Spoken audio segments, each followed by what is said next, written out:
What is going on, Cultivate family? Welcome to episode 56 of the podcast. I hope you're having a good day wherever it is that you're listening to this from today. This week's episode, we're going to talk about dealing with setbacks from a mindset point of view. Now, this will mostly be related to fitness because obviously that's my job, but I think we can probably just apply a lot of these things to life in general because we all go through a ton of setbacks every year. Some are bigger than others, but regardless, we won't move through the world without them in our work life, our personal life, and in our training and in our health, I guess, as well. Now, as someone that's spent most of their life as a touring musician in the music industry, I'm sure that you can imagine I have experienced so many setbacks in my music career alone. It's a very cutthroat, nasty world. And yet everyone in it does it purely for the love of it, which is slightly bonkers, but we move. But I definitely think a lot of career setbacks I have learned from, and it has built up a good amount of resilience in me for any setbacks that I have in any other areas of my life for sure. And those that have been following me for a while will know that I've had like all sorts of health issues relating to endometriosis. I broke my ankle last year after my bone density was lowered when I was given a hormone called Prostat that was meant to help my endometriosis, but it just had such a knock-on effect in so many other areas of my life. And it changed my body in ways that didn't feel good. So I did eventually come off it. And I guess the ankle break was maybe like the last straw. Then in July, I suffered a crush injury while I was tidying up in the gym. I mean, you just can't make that up. I'm clumsy. I have no proprioception skills, as someone with ADHD tends to not. And then I've also had surgery for endometriosis, and that sent me back a lot in my work life, my music, and my training at the time. And there's been so many times with particular health or injury setbacks where I've just wanted to hit the fuck it button, thought, what's the point? I want to give up. I want to give up in everything. And that feeling is what I want to talk about today and what I want to talk about being able to move past when it comes to our health and fitness. Now, the podcast today isn't going to be about having that super positive mindset, that like PMA attitude. Those that know me will know that isn't my flavor, but we are going to get real and talk about how we can feasibly move through any setbacks we face when it comes to our health and fitness, because they can be really frustrating, they can be really distressing, and they can make us feel very low at times as well. So, story time. 2 weeks ago, I had to drop out of Manchester Half Marathon due to some health issues that were very unexpected. I waited right up until the last minute to make that decision. But in the 4 weeks running up to it, despite my training being the best it's ever felt, my body didn't feel right. And I did have a gut feeling that I might have to drop out and this might have to happen. I felt pretty calm and pretty chill about it in the run up. It was a shame and I was gutted, but I know I will have that opportunity again. So I dropped out. I felt my feelings and then I cracked on. However, last year when I broke my ankle 4 weeks before a comp, I didn't feel that way. I did not feel that way at all. I felt really emotional. I felt really angry at myself. I felt really frustrated and almost just like this angry at the world flavor of anger. And I told myself it was the end of the world. And I had a big week of wallowing, feeling extremely down and just having that kind of what's the point attitude that I felt so many times before. But I was in the gym after I had my boot fitted because I knew deep down, despite the setback, despite having to drop out of a competition because I wasn't going to be able to run, I knew that there was still loads that I could do. And when a lot of folks saw me on social media training with the boot on, I got a lot of comments like, oh, this is really inspirational. But actually, when you think about it, doing what you can is just something that's instilled in all of us. I don't think we need to think of doing what we can as something that is inspirational because we've all got it in us to just make the best of a bad situation, however a challenge kind of hits us in the moment. And this is the same way that I work with any clients that are going through health issues or injury when it comes to their training. We train around it, we do what we can because there's always something that we can do. And I don't think that's necessarily me having this mega happy, positive mental attitude.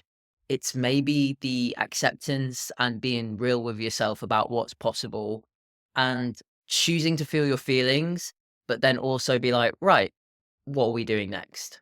When I found out I was having abdominal surgery for my endometriosis a couple of years back, I was quite angry that it was going to affect my training, it was going to affect my work life, and it was going to affect my music. I had to pull out a bunch of shows. I was angry that I wasn't going to be very mobile and I would need quite a lot of recovery time. The day of the surgery, I was in a gown and I was put in a waiting room for 6 hours. I was prepped for surgery and it got to the end of the day and they're like, sorry, we're really under resourced. We can't fit you in. We're going to have to rebook you.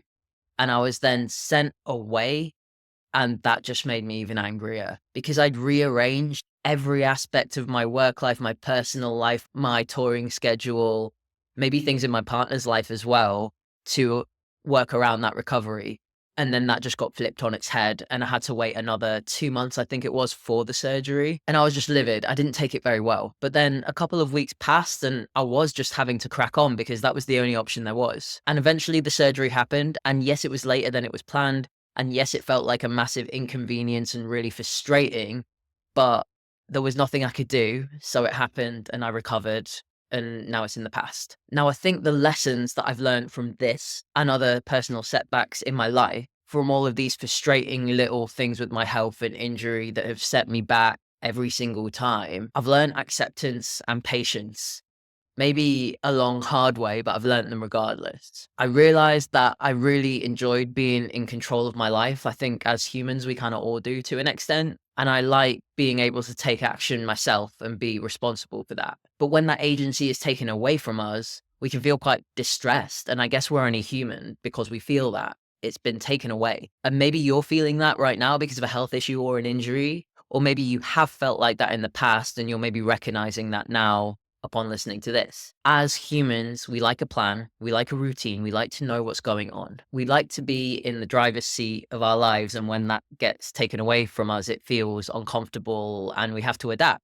And that in itself can be quite frustrating, quite distressing for sure. And the best thing that we can practice in these situations is acceptance of the situation. No matter how bad, we can hold space for our feelings instead of brushing them aside. And I feel like processing any kind of setback is so, so vital to our mental well-being and the way that we recover from it. Pushing it aside and pretending that it hasn't happened and squashing it down is probably the worst thing we can do. But after we've held space and we've processed it, then we do what we can. And practicing patience and acceptance while we ride it out is kind of really the only thing that we can do when it comes to an injury or a health issue. So today I'm going to leave you with this.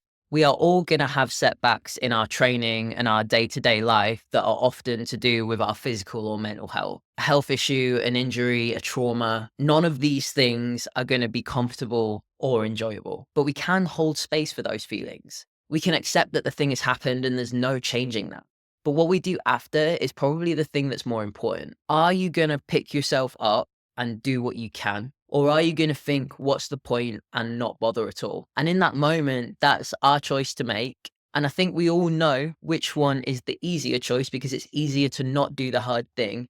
But I think we also all know which choice is more beneficial for the long run. If dealing with a setback in a way that serves you could be the difference between you carrying on and feeling stuck, which decision are you going to make in that moment for the bigger picture? Because I think every time I made mine, and it wasn't always the right one in the moment, but I did get there eventually.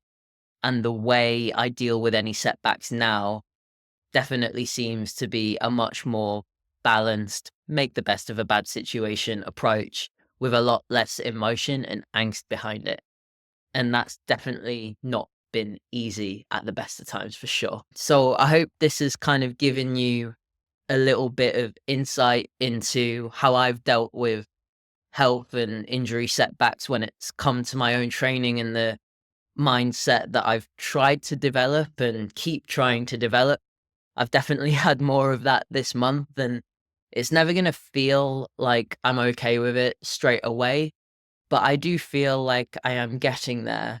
And I've helped so many of my clients go through the same journey in the same way and supported them from a training perspective when mentally they're really feeling in the bin, but doing what they can in their training definitely gives them a little bit more comfort and a sense of fulfillment that they might not have got if they had given up at the time. So I hope you have a sick rest of your week. I've actually got a one-to-one space coming up at the end of November. If you would like to hop on that and reserve it, drop me a DM or fill in the form in the show notes. We'll have a chat first just to make sure I can help you and that you think my coaching might be the right fit. And then I do actually have some room on my new Fast and Ferocious hybrid lift and run program.